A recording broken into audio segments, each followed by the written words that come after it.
kondisi Laura sendiri seperti apa sih Mas saat ini Mas? Saya baru kemarin 2 malam yang lalu baru sampai Medan. Saya sempat kemarin ke Bandung.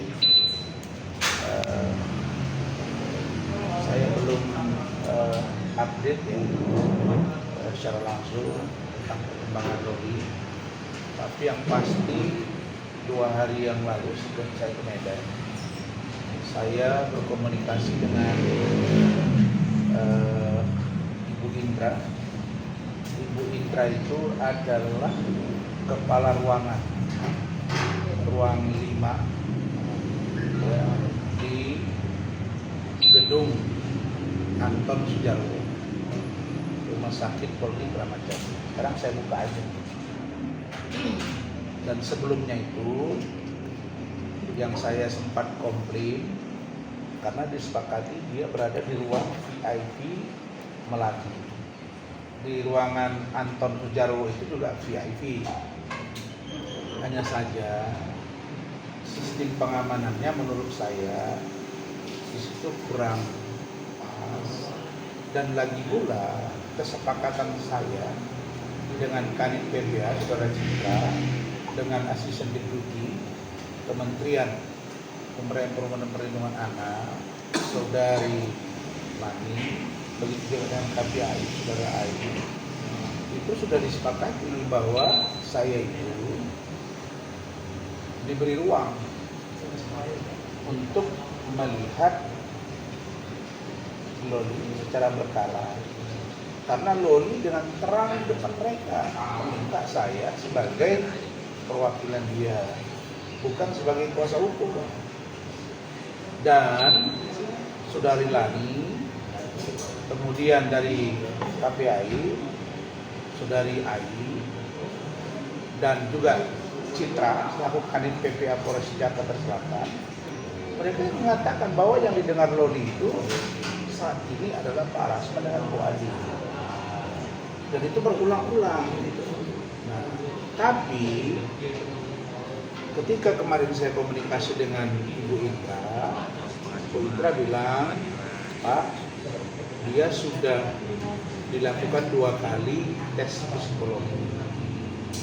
Jadi mungkin kami tangani di sini lebih kurang sekitar 2 minggu.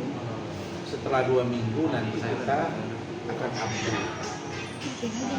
Dan beliau bilang, Pak, saya nanti sampaikan ke pimpinan. Saya bilang, Ibu sampaikan saja ke pimpinan, ke kepala rumah sakit Polri. Kemudian sampaikan ke Kanit PPA. Kemudian sampaikan juga ke kementerian dan KPI bahwa ini adalah kesepakatan. Saya yang menjadi tanggung jawab moral saya bersama Bu Ade itu sederhana. Anak ini melarikan diri nyari saya. Di situ urgensinya jelas, minta perlindungan hukum. Dan saya bawa ke Polres. Bisa aja saya bawa ke Barreskrim. Bisa aja saya bawa ke Kementerian Sosial atau ke Kementerian PPA. Di sini udah banyak masuk informasi ke saya dari Kemensos, dari Kementerian PPA sendiri. Dan saya sangat menyesalkan kalau tindakan belum diambil untuk Lani. Apalagi ada bahasa-bahasa yang mengatakan ke saya bahwa Lani itu orangnya Pak Nahar, dan Pak Nahar itu udah bertelepon dengan saya. Nah, bagi saya tanggung jawab moral ini itu saja. Saya sudah beritahu Rahmat, managing partner saya, untuk kita bersurat. Kita akan bersurat ke Kementerian Sosial, ke Komnas HAM, karena ada juga kaitan di sana, ke Ombudsman, ke Kementerian Sosial, dan Kemen PPA sendiri serta KPI. Saya melihat bahwa ada kesepakatan untuk bersama-sama menjaga Loli sampai dengan dia dewasa 4 bulan ke depan. Tapi kok anak ini seperti disembunyikan dari saya gitu. Ya kan? Saya kaget gitu. Ada apa sih dengan anak ini? Kan sudah secara terang dilihat, secara telanjang. Loli itu ngomong, kalian wawancarai. Dia udah ngomong, gua kabur dari sana nggak kuat, saya disatuin dengan ODGJ, saya disamain dengan bergabung dengan orang pengidap HIV, dengan orang open BO. Saya kira apa yang dia sampaikan itu udah sebuah ungkapan, bukan malah diperiksa, dicek bagaimana keberadaan safe house itu, bukan malah ditindaklanjuti. Jadi ini Ibu Menteri, Kementerian PPA, kalau Ibu bisa panggil lah. Di situ kan ada pejabat-pejabat lain. Saya dapat info, Ibu jangan kejebak. Lani itu orangnya Pak Nahar. Jangan ada sampai dugaan kita ada melindungi. Harusnya evaluasi berbenah dan seluruh mata harus melihat ini, termasuk Komisi 3 DPR RI yang terkait dengan hukum yang sampai hari ini belum ada kepastian. Sehingga gaduh begini, ini kan dalam proses hukum ini. Makanya bisa dibawa ini ke PPA lah, unit PPA ke Polres. Sementara ini sudah 4 masuk bulan kelima, saya desak Pak Kapolres, cepat. Kalau ini sudah harus case close, tutup kasus ini harus SP3. Dan kita juga akan berkirim surat. Kalau enggak, ini akan begini terus. Kalau mereka akan sembunyikan loli dibuat lagi ke sana, nanti juga dia akan teriak. Loli. Dan saya hanya maaf ya, begitu saya nanti sampaikan sikap kami, saya sudah kemarin berdiskusi juga di Medan dengan keluarga. Kemudian kita akan datangi Komnas HAM, Menteri HAM, ya beda ya, Komnas HAM, Menteri HAM, KPAI, kemudian Ombudsman, ya setelah itu terserah mereka. Kan saya nggak bisa paksa juga. Cuma kalau terjadi apa-apa dengan anak ini, dengan Loli ini, ya mereka harus bertanggung jawab. Karena Loli sudah bilang bahwa dia tidak punya keluarga. Tapi yang saya lihat justru NM ngomong, katanya budenya gitu. Saya nggak pernah dengar ada budenya. Bude yang mana? Jadi ini masih dilihat dari satu sisi gitu. Jadi kalau besok misalnya ada orang membiarkan anaknya, kemudian muncul kata-kata yang membuat mata semua terkaget-kaget. Seorang ibu mengatakan anaknya hamil, aborsi dan lain sebagainya, masih tetap dilihat sebagai ibu yang baik. Saya kira bahaya itu. Saya kira sangat tidak ideal. Ya, kalau saya sama keluarga, bagi kami Loli, ya dia mau ikut saya boleh, nggak ikut saya boleh. Yang penting bagi saya dia aman dan baik, itu saja. Dan saya yakin anak ini kalau dia sudah dewasa, dia pasti akan menentukan jalannya. Dan insya Allah dia pasti akan bertemu dengan saya. Dan kalau ini nanti tidak juga sesuai dengan harapan dia pasti akan bereaksi. Tapi kalau mereka memang bisa membuat dia nyaman, ya alhamdulillah. Tapi saya kira saya belum lihat itu di mana tempatnya, seperti apa, dan kalau dipindahkan bagaimana. Tapi itu tadi jangan Anda berbohong. Lani, Ai, itu ada loh Pak Lecumanan, ada saya ada istri. Orang dibujuk kok mereka bilang tolong bujuk Pak Asman supaya Loli mampu. Saya sudah bujuk. Terus sudah bujuk ini tuh, udah apa kok kayak diumpetin gitu. Udah belum cukup ya, safe house itu belum cukup. Cerita Loli tentang safe house itu belum cukup ya buat kalian semua. Terutama kau Lani. Apa citra Kadin PPA belum cukup? Apa belum ada lihat tangisan dia? Apa saya sampai berkelahi dengan Nikita Mirzani, dipukul sampai berdarah? Belum cukup. Sebagai koreksi. Ya, kalau begini caranya ya saya minta Kasat Reskrim, Pak Kapolres, itu citra itu juga harus diproses. Tapi surat kami akan masuk. Saya akan bergerak sampai ke Mabes Polri. Persoalan ini ya, Komnas HAM, Mabes Polri, Kadin Propam, kemudian Menteri HAM, kemudian Kementerian Sosial. Bagi saya hanya sikap moral, support moral untuk Loli. Sedangkan terhadap klien kami Fadel, ya saya minta secepatnya ada SP3.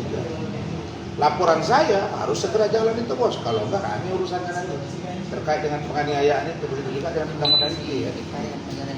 Hah? Ya, jadi itu saya kira jelas ya sikap saya terhadap Loli. Bang, kalau Loli mau diadopsi, apakah prosesnya akan segera Abang lakukan ke pengadilan atau nunggu proses-proses hukum ini selesai? Ya, kalau saya sebetulnya kemarin kita kan sepakat tuh, saya, Kemen PPA, Kanit, KPAI, bahwa ini nanti dilihat secara berkala. Setelah selesai di rumah sakit Polri, baru ada progresnya, nanti saling info kami, duduk lagi, anak-anak kemana. Nah, saya sudah berpikir juga, apakah ke yayasan, kalau syarat-syarat kita minta ke pengadilan, coba kita penuhi. Tapi kalau ibunya terus penyidik ketakutan begitu, nggak tahu kenapa kok anak ini jadi begini dibuat gitu, kayak ada rahasia yang terpendam gitu. Ya saya pikir, saya lihat ya di seluruh kan mata tertuju ke sini semua sekarang. Ya, jangan dipaksa saya untuk bersuara lebih keras. Saya kira kami, kalau dia memang memungkinkan untuk diadopsi, kita adopsi. Kalau tidak memungkinkan, ya tidak masalah. Saya kan yang penting bagi saya dan keluarga, Loli itu aman, nyaman, sampai dia dewasa. Mudah-mudahan dia tidak teraniaya dan dia bisa menentukan sikapnya tanpa intervensi siapapun. Itu. Tapi abang sendiri merasa kecolongan nggak sih? Enggak lah, masa saya kecolongan? Nah, masih kontak 2 hari yang lalu. Bukan kecolongan, orang itu ketakutan. Karena memang Rasman itu punya sikap berbeda. Makanya kalau Hotman bilang anak di bawah umur tidak boleh beri kuasa, yang beri kuasa siapa? Nggak ada, saya nggak ada terima kuasa. Nggak ada, saya terima kuasa dari dia. Saya perwakilan diri dia yang dia sampaikan kepada KPAI, Kemen PPA, penyidik. Dan ada rekamannya juga. Terus apa lagi? Ya kalau mereka anggap sudah datang ke saya terus saya serahkan ke polisi, terus polisi bertanggung jawab, ya mau. Besok kalau ada masalah jangan salahkan saya. Itu saja. Kak, tapi ketika ada wacana adopsi Loli, mungkin ada respon nggak dari anak-anak di rumah tentang hal itu? Oh iya, responnya positif aja sih, karena kan sebelum malam itu kan anak saya ketemu dengan Loli, jadi mereka cepat dekat dengan Loli. Loli juga sangat andai jadi gimana ya, Loli jadi kakak, seorang kakak itu dia sangat bisa memerankan jadi dia cepat dekat dengan anak saya. Tapi kasus ini berpengaruh nggak sih Kak ke anak-anak juga mungkin ke mereka? Sih paling mereka cuma hanya bisa mendoakan Loli, cuma bisa mengingatkan kami hati-hati karena kan kita tahu ibunya problematik sangat gitu kan. Contohnya kemarin itu kan kita bantu anaknya, malah kita dilaporin gitu kan. Padahal anaknya harusnya berterima kasih dengan kita karena anaknya ini kan sebelumnya kan bergabung dengan orang ODGJ dengan penyakit HIV kan. Nah, begitu ketemu Bang Rasman, nah ditempatkannya sangat layak loh gitu loh. Ya, kalau saya katakan itu kalau kelas waktu udah sitrum gitu loh. Terus ada apa kalau sampai sidiknya ngomong, ini besok nih Rasman kena tantrum. Tantrum kenapa? Tantrum kan buat apa tantrum? Kan yang kita sebagai di sini membantu Loli gitu loh. Kita datang itu. Ambil, tunjukin aja. Ada videonya. Tapi di blur ya, ruangannya itu enggak ruangan, video ruangan. Anton Sujarwo. Waktu datang itu Pak. Itu. Jadi gini, kita semua kan tahu sebelum yang dengan si Fadel ini kan mereka ada masalah kan. Kenapa? Karena si ibunya ini kan marah katanya sama, ini cerita si Loli ya, marah kenapa si Loli ini nggak membantu ibunya untuk menjelekkan si Antonio kan dari situ awal pertengkaran mereka, bukan gara-gara si Fadel. Nah begitu anak ini pulang ke Indonesia 4 kali berturut-turut ya, ibunya nggak bukan lebih itu 5 kali ya, nggak bukan lebih itu. Jadi seolah-olah ibunya ini membenarkan bahwa lu bodoh keluar dari kakak, lu udah memang gue bawa jadi anak kan gitu. Jadi si anak kan merasa oh bener nih ternyata aku dibuang nih kan gitu. Nah begitu anak ini sendiri mencari kehidupannya sendiri yang sama sekali tidak dikaya ibunya, tiba-tiba digerogoti lagi dengan ibunya gitu loh. Nah, dan dibuka aibnya bilang hamil lah, aborsi lah, apa segala macam kan, padahal itu kan belum tentu yang dilakukan oleh anak sendiri gitu ya. Ini anak remaja, bukan anaknya orang bapak anaknya udah tua atau dewasa bagaimana.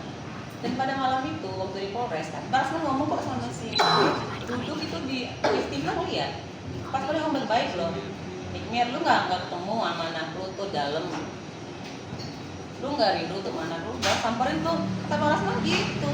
Dia ngamuk-ngamuk, kok kamu sendiri kayak kesurupan gitu loh, aneh kan. Terus dia bilang lagi nggak, saya dengar ya katanya nggak dikasih masuk gitu kan. Nah pengacara juga masuk ke dalam dan kita juga ngomong kita pahami itu, pahami itu si Niki nggak rindu sama anaknya nih, kita ketemu kalau nggak pengen ketemu sama anaknya kita ngomong ke sini gitu, kok nggak disampaikan gitu. Terus ada apa ini kita kok jadi dramanya seperti ini gitu. Kalau saya bilang saya, kalau enggak ya jujur gitu. Kalau memang si Niki mau buang anaknya kita free kok, kalau dia mau buang anaknya ya gitu. Bang, mungkin boleh sedikit bang untuk satu.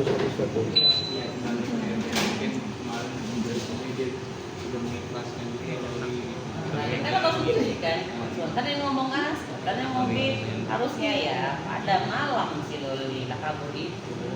Padahal Bang Lasman juga udah bilang, nih Niki lu nggak rindu sama anaknya, kamu nggak rindu sama anak kamu nggak mau ketemu sama anak kamu. Terus mau ngomong gitu, dia malah ngomong nggak jelas apa lo kata gitu. Kan aneh kan? Saya rasa nih orang mesti diperiksa juga lah jiwaannya ya. Saya pikir ya, setelah melihat stabilnya cara berpikir seorang NN, saya kira kita semua mendorong untuk diagnosis psikologi. Iya aneh. Karena bisa jadi ini orang bipolar tingkat tinggi. Dan memang kalau menurut pengakuan sahabat dia ke saya, diduga NN ini bipolar tingkat tinggi. Ya kan bayangkan aja hari ini ngomong A, besok ngomong B, besok lagi ngomong C. Terus mana yang mau kita pegang gitu? Dia bilang udah ikhlasin, ambil, silakan ambil, biar bisa ngurus anak. Terus kemarin ngomongnya lain, budenya ambil lagi, ngambil. Jadi kayak kita mau berebut, nggak ada yang berebut. Kita mau menyelamatkan Loli. Kalau kalian bisa selamatkan Loli dan itu faktanya benar, saya hanya butuh itu. Di mana tempatnya, seperti apa, benar ya udah. Kalau tidak nampak, kita akan cek, tidak ada ya sudah masuk. Kita bersurat. Jadi gini, waktu Kita bersurat, kita akan bersurat ke instansi yang saya sebut tadi, ke Mensos, Kementerian HAM, ya, ke Bareskrim, Propam, ada apa ini semua, ke Komnas HAM, ke KPAI, bahkan saya akan datang. Setelah itu selesai, saya hanya akan kawal kasus Fadel dan kasus ini harus selesai. Apa yang penting?